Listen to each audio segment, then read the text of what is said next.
Mensaje religioso y teología de los Salmos. El libro de los Salmos es fundamentalmente un libro de oración y de alabanza a Dios, en el que cada poema, de una forma u otra, se habla a Dios o se habla de Él. Cada salmo, además, es una composición completa en sí misma, que expresa quién y cómo es Dios para el orante, cómo éste se comprende a sí mismo y al mundo que le rodea ante Dios, y cuál es su relación con Él. Por otra parte, los salmos recogen el sentir religioso del pueblo elegido desde la época de la monarquía hasta la última etapa del Antiguo Testamento, y lo hacen siempre en armonía con la ley y los profetas, pues de otra manera no hubiesen pasado a formar parte del canon. Peculiaridad de los salmos en el conjunto de la revelación.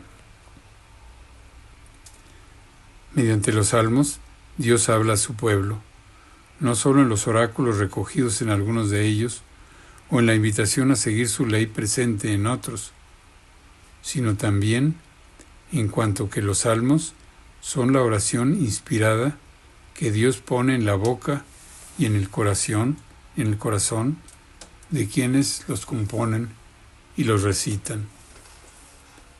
El Salterio es el libro en el que la palabra de Dios se convierte en oración del hombre.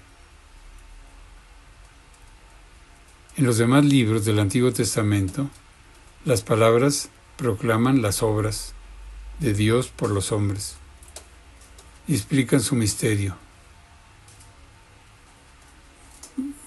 Conforme Vaticano II, Dei Verbum II. En el Salterio, las palabras del salmista expresan cantándolas para Dios sus obras de salvación. El mismo Espíritu inspira la obra de Dios y la respuesta del hombre. Cristo unirá ambas. En Él, los salmos no cesan de enseñarnos a orar. Comenta San Ambrosio: la historia instruye, la ley enseña, la profecía anuncia, la reprensión corrige, la enseñanza moral aconseja. Pero el libro de los Salmos es como un compendio de todo ello y una medicina espiritual para todos. En los Salmos queda reflejada toda la revelación de Dios al antiguo Israel y la respuesta de éste a Dios. En su conjunto, el libro ofrece las constantes de esa revelación, al tiempo que en cada uno de los salmos resuenan modalidades propias de cada momento de salvación y de cada situación humana. La dimensión religiosa de los salmos solo puede percibirse, por tanto, en la lectura y meditación detenida de cada poema. Pero hay aspectos que de una manera u otra están presentes en todo el conjunto y que intentaremos sintetizar a continuación. El que en los salmos estos aspectos hayan sido hechos oración contribuye a situarlos en la perspectiva que les es más propia, el diálogo entre Dios y el hombre, pues la revelación de Dios tiene como fin invitar a los hombres a la comunicación con Él y recibirlos en su compañía. Aunque la historia de la formación del libro puede delatar sucesivos acentos religiosos a medida que se fue configurando la colección, relación del individuo con Dios, aspectos cultural y sapiencial, dimensión litúrgica, el libro, tal como ha sido recibido, constituye una unidad en la que quedan reflejadas mejor que en ningún otro libro del Antiguo Testamento la fe y la espiritualidad de Israel. Una fe que se fue fraguando a lo largo de la historia y al hilo de la meditación de las intervenciones divinas. Y una espiritualidad que surgió de la vivencia de esa fe en las más diversas circunstancias por las que atravesó el hombre y el pueblo. De ahí que el libro de los Salmos sea el lugar por excelencia dentro del Antiguo Testamento para conocer la manera de actuar de Dios y para recibir quién es Él y qué es el hombre ante Él. Soberanía universal del Dios de Israel. En los Salmos se contempla a Dios a través de las acciones que manifiestan su ser. Esas acciones se despliegan en la creación, en la historia y de forma más inmediata en la vida personal y social del hombre. El punto decisivo de esa contemplación es que el único y verdadero Dios es el Señor, Yahvé, que ha revelado su nombre a Israel. El nombre, término que reúne unas 100 veces en los Salmos, significa el Dios que se ha dado a conocer a su pueblo y al orante. Otras denominaciones, Dios, Señor de los ejércitos, Altísimo, Omnipotente, etc., siempre convergen en el nombre, es decir, sirven para resaltar aspectos del Dios de Israel. En los Salmos se contempla en primer plano la absoluta soberanía de Dios sobre todo lo creado, animado o inanimado, porque todo es obra de sus manos y Él lo mantiene en la existencia y lo cuida. Dios está por encima del universo visible, es trascendente a todo. La representación de Dios habitando en los cielos, o expresiones como el Señor de los ejércitos o soberano de todos los dioses, formadas sin duda a partir de concepciones religiosas más primitivas, sirven para poner de relieve la trascendencia y señorío absolutos del Dios de Israel. La soberanía de Dios abarca, por tanto, los cielos con todos sus elementos, todas las naciones y reinos de la tierra que subsisten porque Él quiere, y a todo hombre y todo ser vivo, a los que Él cuida con su providencia, y a los que muestra su grandeza y su gloria mediante el ritmo de los astros y la fecundidad de la tierra. La actuación de Dios con su pueblo. La absoluta soberanía de Dios a la que se acaba de hacer referencia se ha manifestado en la historia de Israel. Dios lo eligió como su pueblo, lo formó y lo mantiene como tal a pesar de las vicisitudes por las que ha atravesado y sobre todo a pesar del que el pueblo no ha sido fiel a la alianza. En el actuar de Dios con su pueblo se manifiesta no solo su poder, sino también su misericordia, pues es un Dios que perdona una y otra vez. La misma existencia de Israel manifiesta a todas las naciones el poder y la bondad del Señor. El cuidado de Dios por su pueblo se ha manifestado guiándolo, dándole su ley y sobre todo estableciendo a David su siervo como rey y haciéndole la promesa de un linaje perpetuo. El rey puede llamar a Dios Padre mío. A través del rey y de las victorias que Dios le otorga sobre los pueblos, estos pueden conocer el poder y la salvación que despliega el Dios de Israel. También mediante el rey y la justicia y el derecho con los que gobierna, brilla la bondad, justicia del Señor.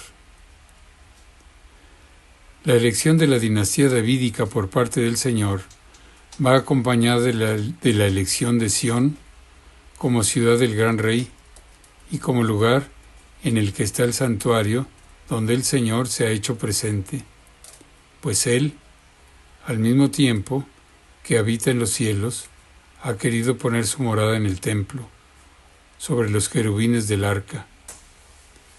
No importa que en los salmos se encuentren ecos de la Jerusalén predavídica y del culto que allí, en otras partes de Canaán, se ofreciera al Dios de la naturaleza. Con la elección de la ciudad como sede del rey y con la llegada del arca al templo allí construido, Jerusalén se ha convertido en ciudad santa. El templo es el lugar de refugio y de súplica, de acción de gracias y de alabanza para quien confía en el Señor y para todo el pueblo, incluso para todos los pueblos de la tierra. El Dios personal. El Dios soberano es al mismo tiempo y especialmente el Dios personal. Él ha dado la vida a cada hombre en el seno materno y puede arrebatarla cuando quiera. Él dispone su duración. También Él da el éxito o el fracaso a las acciones humanas. Por eso se apela a Él en la enfermedad y en las situaciones de angustia a causa de la persecución de los enemigos. Él es justo, sadik, con todos, y a cada uno da su merecido. Si bien cuando el hombre reconoce su pecado y acude a Él, éste le perdona y le salva. Así muestra su justicia, salvando al humilde y castigando al soberbio. Siempre actúa de este modo, pues es fiel a sí mismo, y esta fidelidad, emet, en cuanto que actúa conforme a lo que Él es, lo llena todo, y es eterna. También es compasivo y misericordioso, Rahum Vehanum, lleno de una bondad que se manifiesta en su constante disposición al perdón. Además, en todo su actuar, muestra fidelidad a su palabra, y esta fidelidad, Gesed, que también procede del cielo, llena la tierra y no tiene fin. Puede verse en la historia de Israel y en la promesa hecha a David. Por lealtad a su palabra y a su ser, Dios protege y perdona siempre y en todas partes, e incluso hace que el hombre le busque y cumpla sus mandatos. Y sin embargo, no hay oposición entre el actuar divino con misericordia y lealtad y la manifestación de su ira. Esta se ordena a que se manifiesten aquellas, bien mediante el arrepentimiento de quienes sufren el castigo por sus pecados, bien mediante la salvación de quienes acuden a Él con confianza de perdón o convencidos de su inocencia cuando sufren la persecución de sus enemigos. La absoluta soberanía de Dios no queda mermada por el hecho de que las naciones no la reconozcan de momento, pues son invitadas a hacerlo, y llegará el día en que la reconocerán.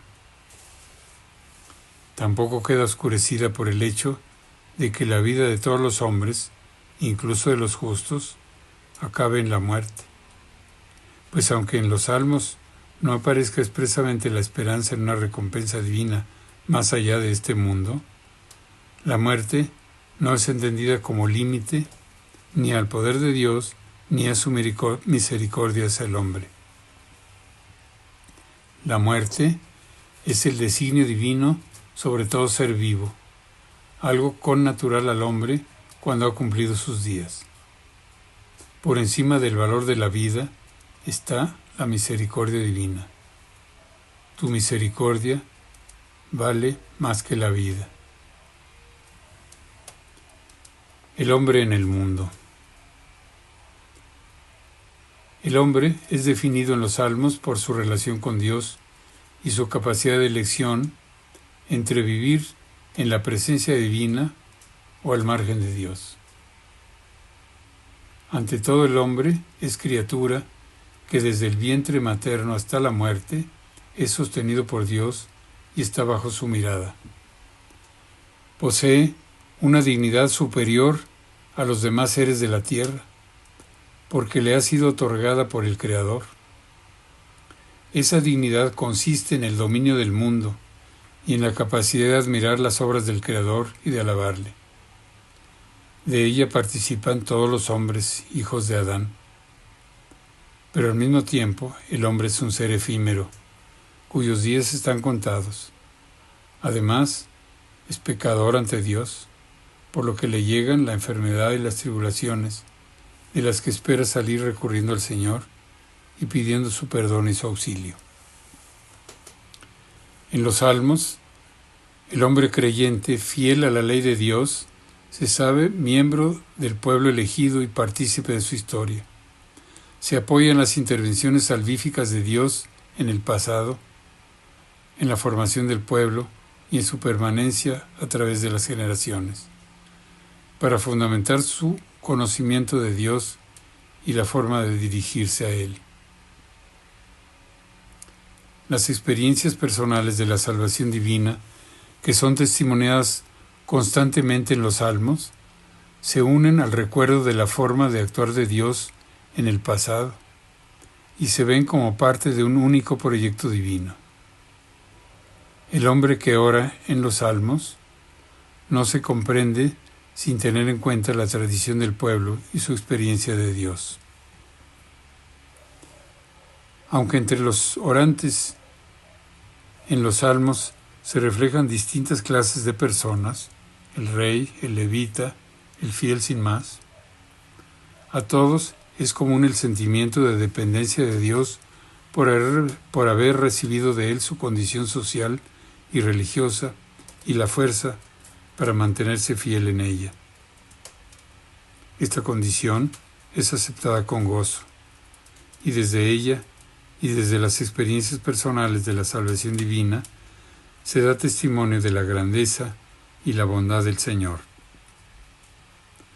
El testimonio ante los demás e incluso retóricamente ante las naciones es un aspecto esencial de la relación con Dios y de la relación con el pueblo al que el orante pertenece, como lo son la petición de auxilio y la acción de gracias. La unión con Dios. En los Salmos quedan reflejadas las distintas situaciones de la vida humana: la enfermedad, el abatimiento, el acoso por parte de los enemigos y el rechazo de los amigos, la alegría y el agradecimiento tras la curación o tras la victoria, los momentos de paz interior, el gozo de las celebraciones festivas, etc. Pero todas esas situaciones son trascendidas al convertirse en motivo de oración ante el Señor. Desde todas ellas se anhela la unión con Dios y el gozar de su presencia, que muchas veces se refleja el encuentro con Él en el templo. En los Salmos no aparece que tras la muerte se dé una unión con Dios o un premio o un castigo, pero sí queda claro que la realización plena de la vida del hombre está en su relación permanente con Dios, en su acogida amorosa. Glorificaré tu nombre por siempre. La revelación contenida en otros libros de la Biblia, y sobre todo en el Antiguo Testamento, con la resurrección de Cristo, harán más explícita esa esperanza y mostrarán su cumplimiento. Para lograr la unión con Dios, el hombre posee un medio que es al mismo tiempo don de Dios, la ley. El hombre es capaz de conocerla y de secundarla en su vida, y ello le convierte en sabio y temeroso del Señor. El cumplimiento de la ley divina reporta ya el éxito y la felicidad en esta vida. En eso está la verdadera sabiduría. A lo largo de los Salmos se encuentran constantemente exhortaciones que suponen la decisión libre del hombre de orientar su conducta según la ley de Dios y señalan las consecuencias de hacerlo o de dejarlo de hacer. El tipo de hombre que se aleja de la ley divina y que no tiene en cuenta a Dios o piensa que Dios no lo ve, no ve lo que pasa en este mundo ni actúa en él, es calificado de impío o soberbio. En tal actitud se ve la raíz de una conducta traicionera hacia los semejantes, injusta y opresora del débil, y persecutoria hacia quien se manifiesta deseoso de cumplir la ley. Los enemigos, tan mencionados en los Salmos, lo son fundamentalmente en cuanto que se olvidan de Dios y se ríen de sus leyes. Están implicados en el mal y sirven a un poder adverso a Dios, Belial. Su futuro es claro. También Dios se olvidará de ellos y en consecuencia les sobrevendrán toda clase de desgracias. Las imprecaciones contra los enemigos recogidas en los Salmos, a veces muy duras, reflejan el celo por Dios y por su ley más allá del conflicto real que describen. Representan la actitud del salmista ante el mal. Inciso 7. El libro de los Salmos en el Nuevo Testamento. El libro de los Salmos es el más citado en los hagiógrafos del Nuevo Testamento, sin duda porque lo conocían bien y porque veían en él profecías que se habían cumplido en Jesucristo.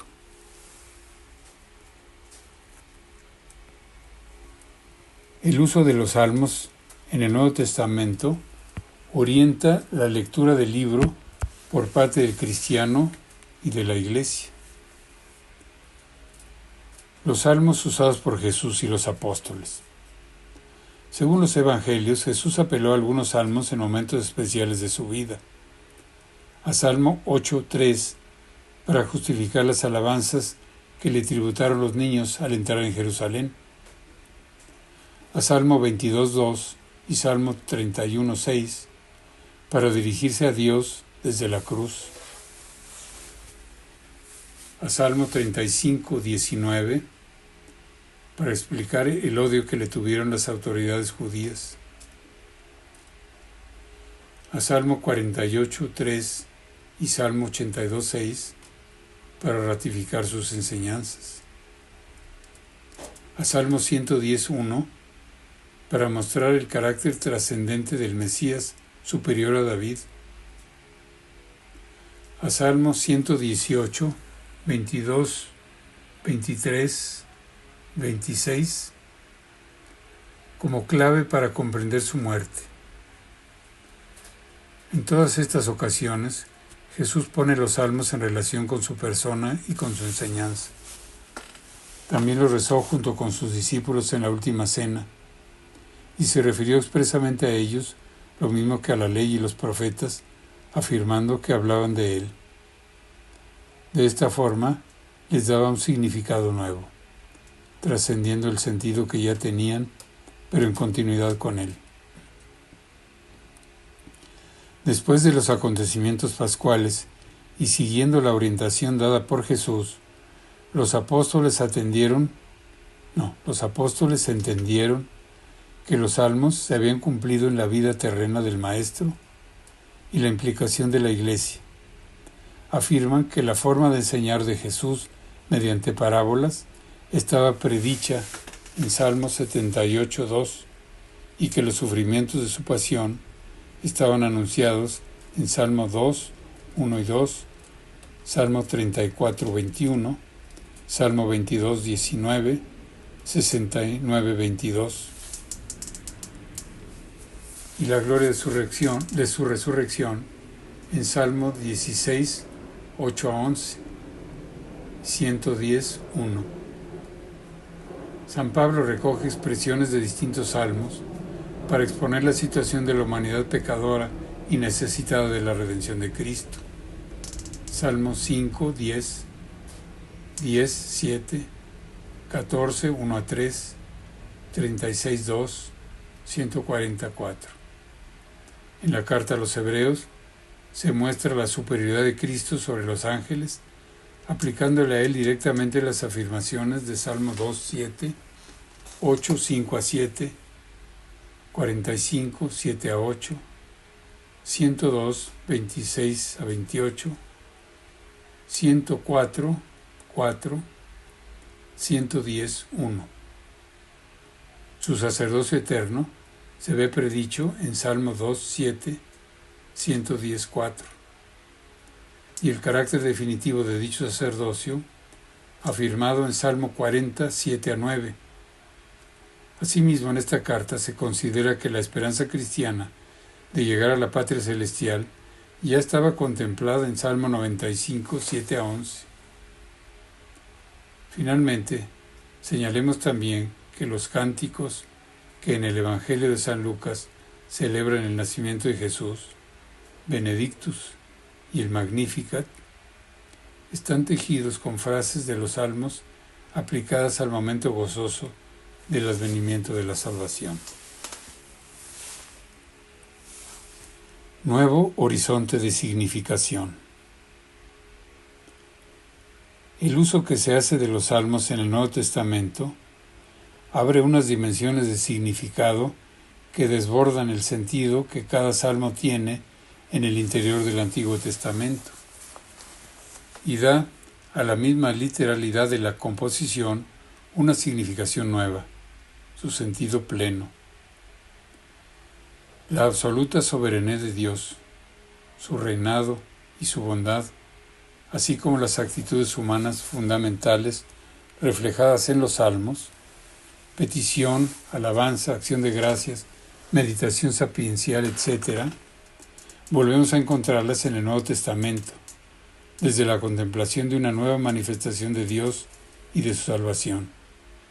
Jesús, en efecto, anuncia el reino de Dios, y cuando se dirige a Dios como su Padre, alabándole o suplicándole, lleva a su culminación los sentimientos del hombre ante Él, y así lo enseña a hacer en la oración del Padre Nuestro, en la que convergen los sentimientos y actitudes de los salmos, trasladados a un orden nuevo de relación del hombre con Dios y con los demás, que se caracteriza por la filiación divina y el perdón de las ofensas.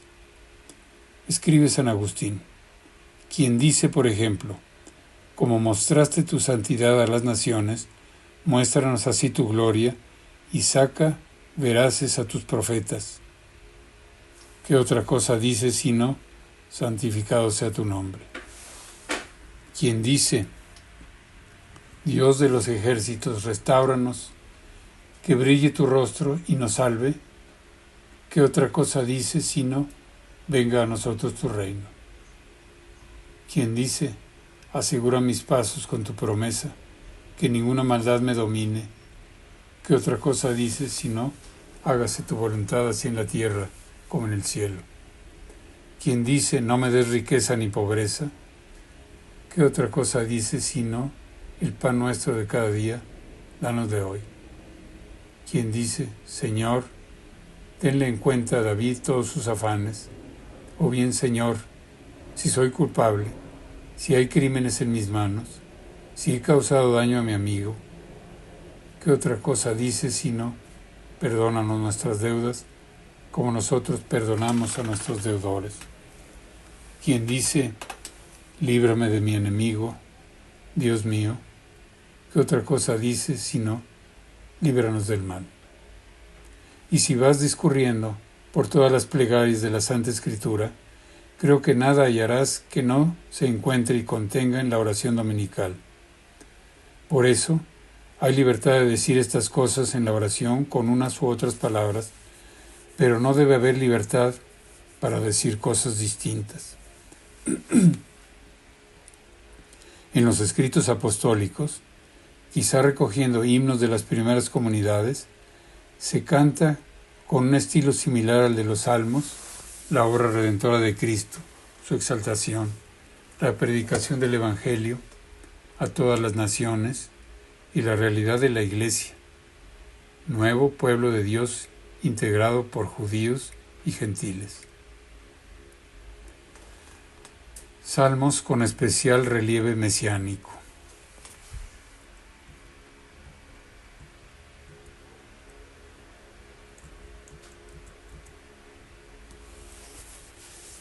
Dos instituciones de Israel cobran especial relieve en los Salmos: el rey como instrumento de la salvación otorgada por Dios y el templo como lugar de la presencia divina. Ambas anuncian a Cristo, aunque de forma distinta, y culminan en Él. En los Salmos del Rey, Salmo 2, 21, 45, 72 y 110, queda abierta y por cumplir la promesa de Dios sobre su ungido, el descendiente de David. En el Nuevo Testamento se comprenderá que tales promesas se han cumplido en Jesucristo, y a Él se aplicarán, en sentido estricto, expresiones que en los Salmos solo tenían sentido metafórico. De ahí que a esos salmos se les haya llamado salmos mesiánicos, aunque en realidad todos pueden referirse a Cristo de una forma u otra. Para los hombres del Antiguo Testamento, el máximo encuentro con Dios se producía en el Templo de Jerusalén, y los salmos dejan constancia de la añoranza del lugar santo y del gozo de permanecer en él. En el Nuevo Testamento se proclama que Dios se hace presente en la humanidad de Cristo, nuevo templo. En él se ofrece a todos los hombres la posibilidad de un encuentro filial con el Dios creador y redentor. El cristiano aspira no a permanecer en el templo, sino a vivir en Cristo. Inciso 8. Los salmos en la vida de la Iglesia. Siguiendo la orientación dada por Jesús a los hagiógrafos del Nuevo Testamento, la Iglesia ha utilizado los salmos más que ningún otro libro del Antiguo Testamento, tanto en su oración litúrgica como en la enseñanza impartida siempre desde la perspectiva de la plena revelación en Cristo. En la oración litúrgica, ya desde el siglo II después de Cristo, hay testimonios del uso de los salmos en la liturgia cristiana. Servían para proclamar el mesianismo de Jesús, así como para la alabanza y la petición.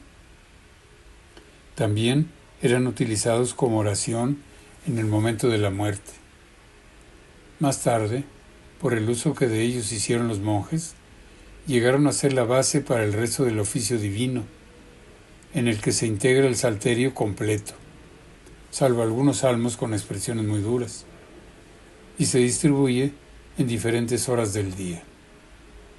En la liturgia de las horas, de tradición latina, se introdujo antes de cada salmo un título que resumiera su sentido y se señaló una sentencia del Nuevo Testamento o de los padres que invitara a rezarlo en sentido cristológico.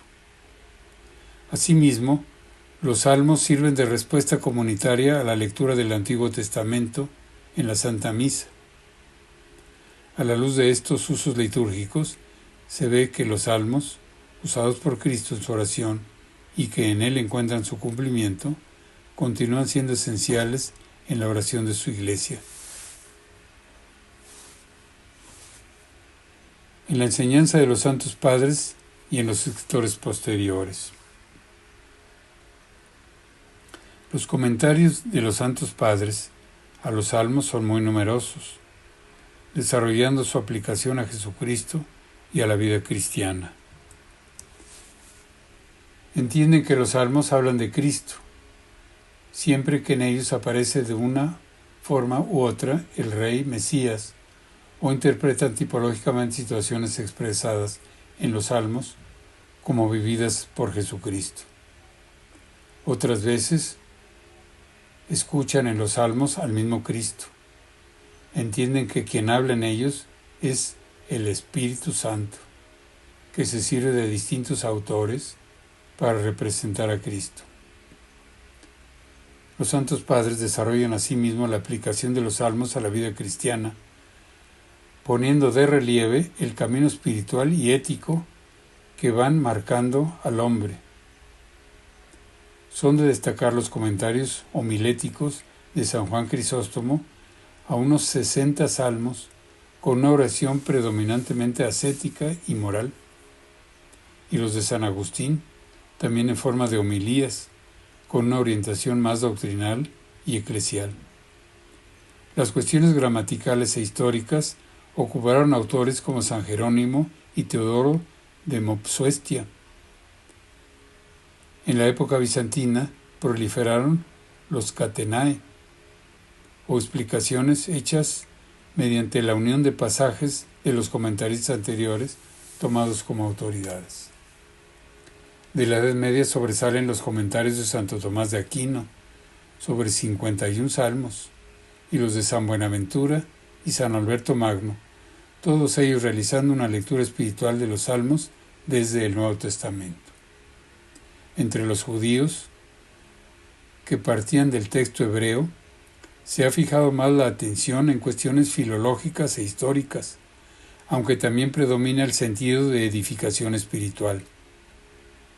En el Renacimiento se comienza a prestar atención al texto hebreo también entre los cristianos, sin que por ello falten comentarios como el de Belarmino, que exponen con profundidad la dimensión espiritual.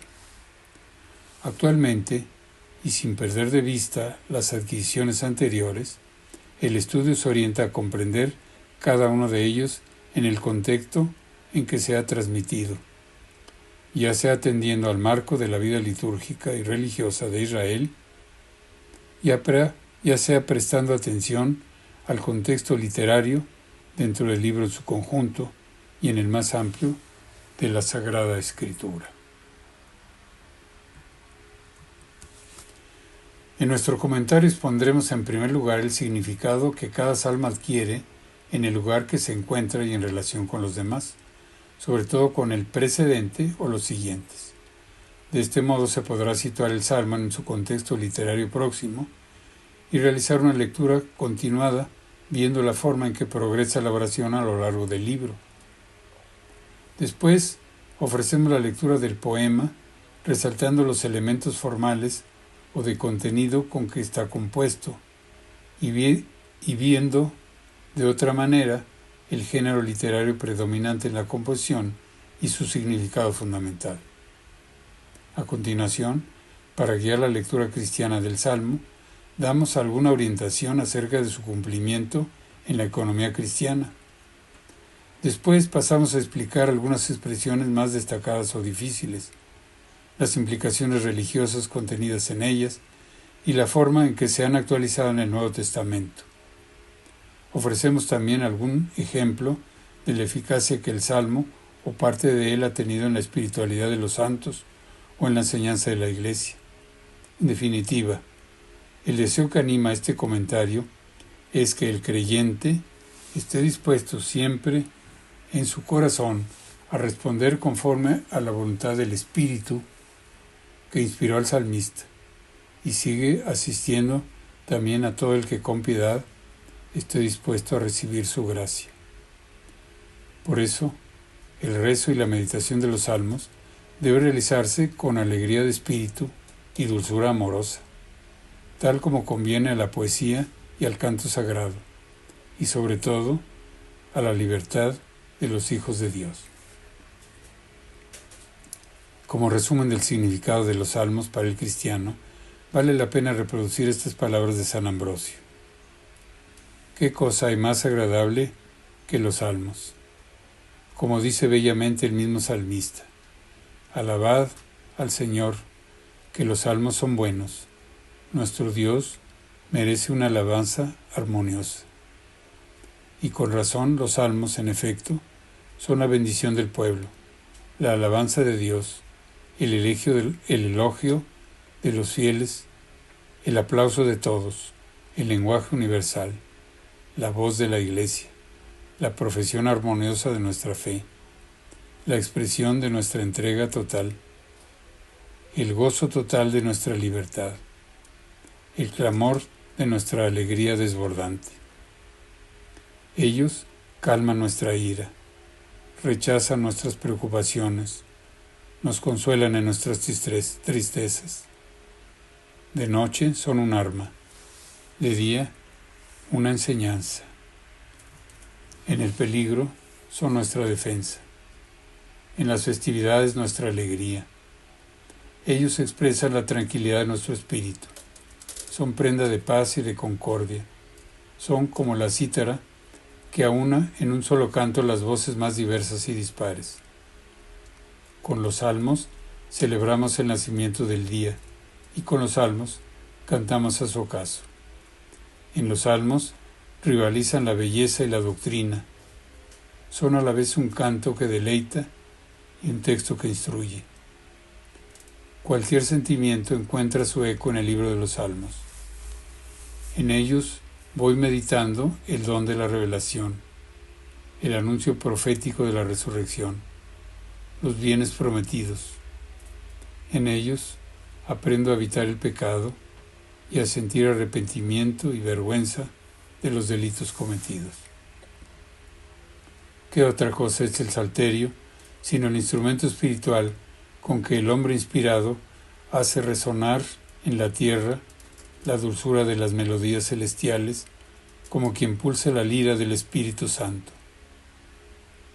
Unido a este espíritu, el salmista hace subir a lo alto de diversas maneras el canto de la alabanza divina, con liras e instrumentos de cuerda, esto es, con los despojos muertos de otras diversas voces, porque nos enseña que primero debemos morir al pecado y luego, no antes, poner de manifiesto en este cuerpo las obras de las diversas virtudes con las cuales puede llegar hasta el Señor el obsequio de nuestra devoción. Fin de la introducción a los Salmos.